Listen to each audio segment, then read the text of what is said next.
Ariel, you watch a lot of pro wrestling. I've commended you before on your skills. I think you could be a writer for the WWE. What should the UFC do here to make sure that they get the biggest middleweight title fight possible at the end of all this? Well, thank you for that, Brett. By the way, little known fact, I actually applied to be a writer for TNA Wrestling back in the day, and Jeff Jarrett told me I didn't have the credentials to do it. Who's laughing now, Jeff? Anyway, but that was a very astute point on your part. In any event, I don't know if you guys know this, but I did a radio show earlier as this was all breaking. Like, you broke the news, Brett, and I was on ESPN Radio, cheap plug, 3 to 5:30 earlier today, and I was taking a bunch of calls. It was a lot of fun. And the number one thing that I was getting from fans wasn't, oh, I feel bad for Robert, I hope his surgery goes well, I feel bad for Kelvin, you know, I hope he gets on a card in the next couple months. The number one thing was, shouldn't Robert Whittaker be stripped? And it's a very cold, callous reaction to all of this, but that's the way we are in sports and in life. We want to know what's next. We want to know how to react to everything. And I do think it does bring up a very interesting point. I want to get your guys' take on it because I've been thinking about it a lot. Look, when Tony Ferguson tripped over that cable at a TV studio back in April, they stripped him when he couldn't show up a week later. When Amanda Nunes couldn't fight, pretty much similar timeline, right? At UFC 213 against Valentina Shevchenko, they didn't strip her. I have long believed that if you don't defend your title within 365 days, the UFC should strip you. They should move on. In this particular case, it's a little funky, but when you talk about some of the issues that Robert has had and that he's actually not defended his belt once, and part of that is Yoel Romero's fault, we do acknowledge that.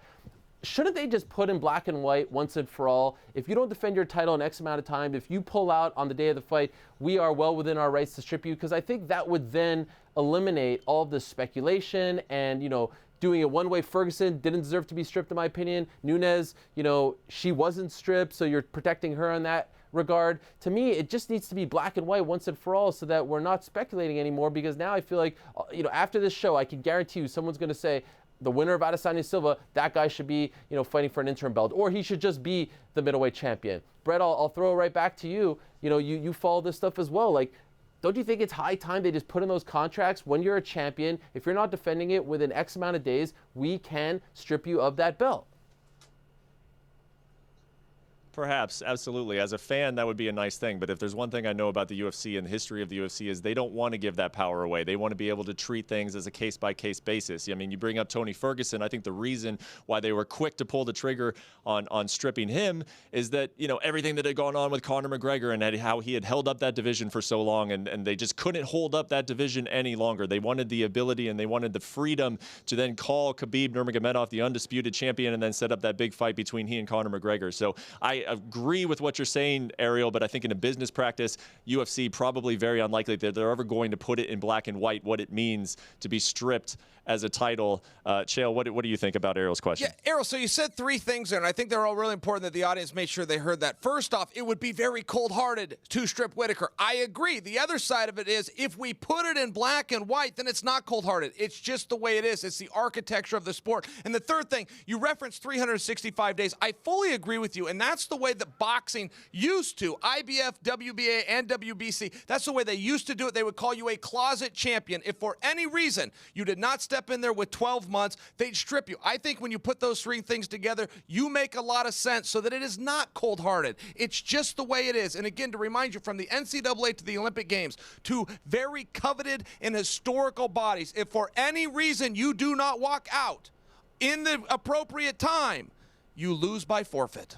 Yeah, I think it's a case-by-case scenario. I would like to see a black and white, but it's a little bit deeper. There's things in contracts called championship clause with fighters that kind of keeps you in there as well. And there's also a thing called big fights. Again, if we keep Whittaker as the champion and we don't strip him, we have the Israel Adesanya fight. That's a huge fight for the UFC, huge fight for Australia, and a big one over here. So I think it needs to be case-by-case, and it's a rough one. And so now allow me to answer my own question. I don't think Robert Whittaker should be stripped because he just fought in June.